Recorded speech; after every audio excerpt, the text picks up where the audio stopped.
Good evening বন্ধুরা, সবাই কেমন আছো? আশা করি সবাই খুব ভালো আছো। আর ওয়েলকাম তোমাদের সবাইকে আরও একটি নিউ ব্লগে, মানে বিকালের ব্লগে। তো আজকের ব্লগটা তো বিকেল থেকে শুরু করছি। দেখতে পাচ্ছ ওই যে খেয়েছে বিস্কুট, এখানে দেখো জল পড়ে আছে। একটু শুয়েছিলাম, এগুলোর জন্য আর ঘুমাতে পারলাম না। হায় রে হায়, চিৎকার চেঁচামেচি, মাও ঘুমাতে পারলো না, আমিও পারি না। বলে আমি খাবো, ভাত খাবে না, বলে বিস্কুট খাবো। তো জল বিস্কুট খেলো। রাখো রাখো রাখো রাখো রাখো, তেল তোমার শার্টে লাগবে, গায়ে লাগবে, হাত গন্ধ হয়ে যাবে। দেখো খালি অত্যাচারটা দেখো। যেরকম ছিল এরকম করে রাখো, ওটা এরকম ছিল, ভালো করে রাখো, যেরকম ছিল এরকম করে রাখো। রাখো, হ্যাঁ আসো, চলে আসো। ছি, দেখবার হাতটা কি হয়, তুই খালি হাত দিয়ে দেখো। দেখো কি হলো হাতটা এবার, কি হলো? হাতে তেল লাগলো না? তেল লাগলো না হাতে? দেখি দেখি, এই দেখো হাতে তেল লাগলো। যাও হাত মুছো, হাত মুছো, কাপড় দিয়ে মুছো। ও না, নাইটি না, নাইটি না, নাইটি না, হাত কি দিয়ে মুছবা? দাদার কাপড় আছে এখানে, কাপড় দিয়ে মুছো। এদিকে আসো, এই যে সরাও, সরাও সরাও, ওই যে নিচে কাপড়, ওই যে মুছো।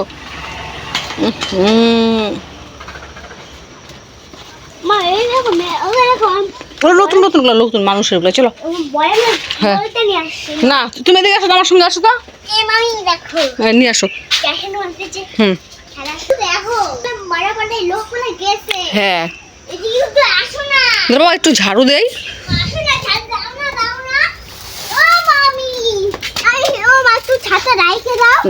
তুমি আমাকে দেখো না, কি দেখাবা? হ্যাঁ কি, ও দূরবীন, ওয়াও, দেখলাম তো, দারুণ দারুণ। প্রচুর মেঘ দেখতে পাচ্ছ, সকাল থেকে রোদ কিন্তু সেরকম ওঠেনি, আকাশটা মেঘলা মেঘলা, প্রচুর মেঘ, আকাশ ভর্তি।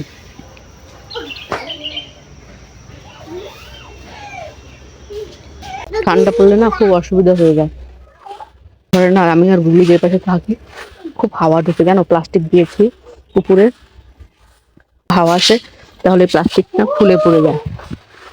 আর দেখো সবসময় তো দিয়ে রাখাও যায় না, যে এখন মনে করো ঠান্ডার দিন, এখন দিয়ে রেখেছি, তাও তো বললাম পড়ে যায়। দিনের মধ্যে 2-3 বার তো পড়েই। এরকম হয় সকালবেলা দেখি উপরে প্লাস্টিক নেই, পড়ে আছে নিচ দিয়ে। এরকম তো হয় প্রায়, যে কুয়াশার জলগুলো সকালবেলা, শিশিরগুলো না দিন ঘেমে যায়, রাত্রেবেলা যে কুয়াশা করে, প্রায় আমার মুখের মধ্যে পড়ে, মুখের মধ্যে, কপালের মধ্যে। এত ঠান্ডা। ও, তুমি ঘুমিয়ে আছো, হঠাৎ করে ওই ঠান্ডা জলগুলো যদি চোখে, মুখে, কপালে পড়ে, কেমন লাগে? কিন্তু আমার ওইটাই হয়, প্রায় পড়ে যায়। এই দেখো দেখো তো কেমন দুষ্টুমিটা, এতক্ষণ কেন ঝাড় দাও নাই তুমি? আমি তো পারি না, তুমি খুব পারো, এতক্ষণ কেন দাও নাই? গুগলুটাকে ভর্তি করাতে হয় স্কুলে, স্কুলে তো মানে 6 ছাড়া ভর্তি নেয় না শুনলাম এখন। তো আরো 2 বছর ওয়েট করতে হবে, কারণ আমার তো ক্ষমতা নেই। দেখো প্রাইভেট স্কুলে পড়ানো, দেখতেই পাচ্ছ তোমরা। তো ওকে প্রাইমারি স্কুলেই দিব, বাড়িতে যতটুকু পাই পড়িয়ে নিচ্ছি, আপাতত প্রাইমারি স্কুলেই দিব। দেখো যেরকম ক্ষমতা সামর্থ্য সেরকমই তো করতে হবে, বলো? এই জন্য ওকে প্রাইমারি স্কুলে দিয়ে দিব, তারপর দেখি ভগবান যা করে। তবে আমাকে তো একা সামলাতে হবে ওখানে, আর আমার যতটুকু সামর্থ্য আছে, ওকে তো দেখার মতো কেউ নেই যে কেউ আমাদেরকে সাহায্য করবে, এটাও নেই। আমি ওই সংসারে, আমি আর আমার ছেলে, আর কেউ নেই। দেখো দেখো কেমন করে ঝাড়ু দিচ্ছে। দেখো আমার গুগলুর জন্ম হওয়ার 1 বছর আগের থেকে আমি একা। দেখো জন্ম হওয়ার পর গুগলু 4 বছর হয়ে গেল, এখন আমরা 2জন। আমি একা ছিলাম, এখন আমরা 2জন, ছেলে, মা ছেলেকে। দেখো আমাদের 2জনেরই জীবন, যেরকম পাচ্ছি খাচ্ছি, এবার আমি তো আছি খাচ্ছি, কিন্তু আমাকে তো ওর জন্য ভাবতে হবে, কিছু করতে হবে। তো একটা কাজও খুঁজছি, তোমাদেরকে আমি আগেও বলেছি, কাজ পাচ্ছি না। যেখানে পাই 2-1টা, অনেক দূরে হয়ে যায়, ছুটি থাকে 8টার সময়। এবার আমার তো শিলিগুড়ির থেকে সেই 8টার সময় ছুটি নিয়ে আসাটা সম্ভব নয়। কী করে আসবো? তো 8টার সময় যদি ছুটি হয়, বাসের সমস্যা আছে। আর আমাদের এখানে শিলিগুড়িতে লাস্ট বাস হচ্ছে তোমার 9টার সময়। তো সেই বাস এবার দেখতে হবে সেই কাজের জায়গাটা কোথায়, এরকম জায়গায় পড়ে না। আর শিলিগুড়ি বাজারে বলো তো কি, বিকেল মানে সন্ধ্যার থেকে না খুব জাম হয়, গাড়ির। তো সেখানেও মনে করো বাস স্ট্যান্ডে যেতে যেতে আমার আধা ঘন্টা লেগে যাবে। মানে এমনি তো রাস্তা অল্প, কিন্তু ওই জ্যামের জন্য আধ ঘন্টা লেগে যায়। তো এইসব চিন্তা ভাবনা করেও হচ্ছে না। আর এক জায়গায় পেয়েছিলাম, এটা হচ্ছে শিলিগুড়ি বাইপাসের মধ্যে পড়ে। তো সেখানে ডিউটি টাইম ছিল 9টার থেকে 6:30, মানে সকাল 9টার থেকে 6:30। সেখানে তোমার হচ্ছে 6:30 ডিউটি শেষ হলেও আমার হচ্ছে ওখানে আসতে পারি। ওখানে আবার বাস যায় না, হ্যাঁ, অটোতে আসতে হবে। তো সেখান থেকে মানে আমবাড়ির সাইড, ওই আমবাড়ি অবধি লাস্ট অটো হচ্ছে 7টা অবধি। এবার আমবাড়ির থেকে আমি যে আমার বাড়িতে আসবো সেই অটোটা পাবো না, ওইখানে হয়ে গেছে সমস্যা, যার জন্য ওই কাজটা হচ্ছে ক্যান্সেল করতে হলো। যদি আমি গাড়িটা পেয়ে যেতাম তাহলে আমার সমস্যাটা হতো না, আমি করে ফেলতাম, এতদিন জয়েন্ট হয়ে যেতাম কাজে। কিন্তু জানি না ভগবান কী চাচ্ছে।